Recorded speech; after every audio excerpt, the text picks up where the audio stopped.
This is Mike Steckline with the Institute for Enterprise Excellence, a short video describing an upcoming webinar that you might find of interest.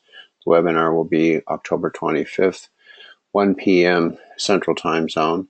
The topic, Reducing CAUTI, that's Catheter-Associated Urinary Tract Infections, and this comes to us from Hennepin County Medical Center. Dr. Caitlin Eccles-Radtke, Lynette Scullard, and Mary Hassler are going to put on a terrific webinar.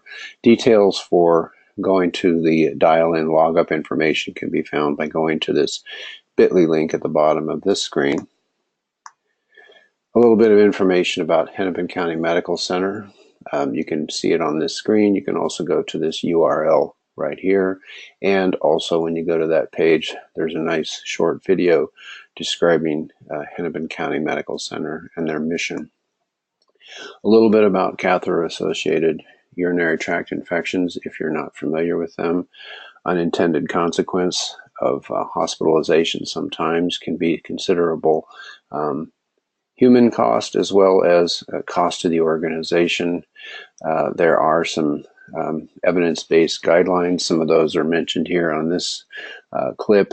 It's a little more challenging to actually implement this than just having people to understand guidelines, and that's a big part about what the presentation is going to be on October 25th.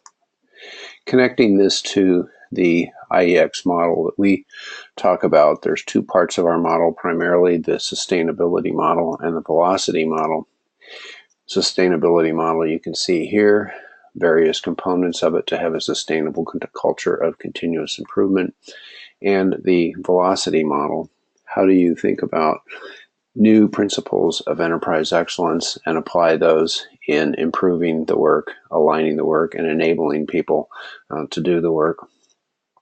Information about our sustainability model can be found at that URL at the bottom.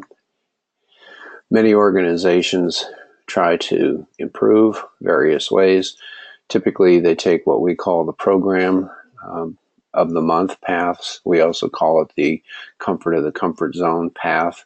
I've heard it called recently commitment to comfort, and many organizations do this. There are some organizations that want to break out of that model and understand a more sustainable way to make continuous improvement, and they pursue what we call a philosophy path, starting with connecting to purpose, and then understanding these guiding principles and how do you use those to better design systems that are going to give you the ideal results you want to receive, which in this case are less catheter-associated urinary tract infections, but also do that through ideal behaviors.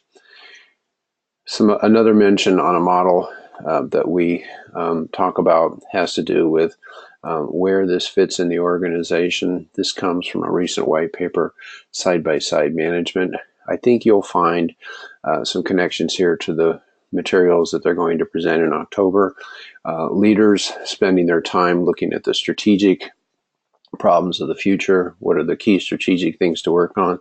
Certainly improvement in quality outcomes and reduction of unintended consequences is one of those, as well as on this triangle here, daily improvement, and how do you build that into daily improvement routine methods for the organization, and what does the standard work look like? Standard work for leaders, standard work for managers, standard work for frontline.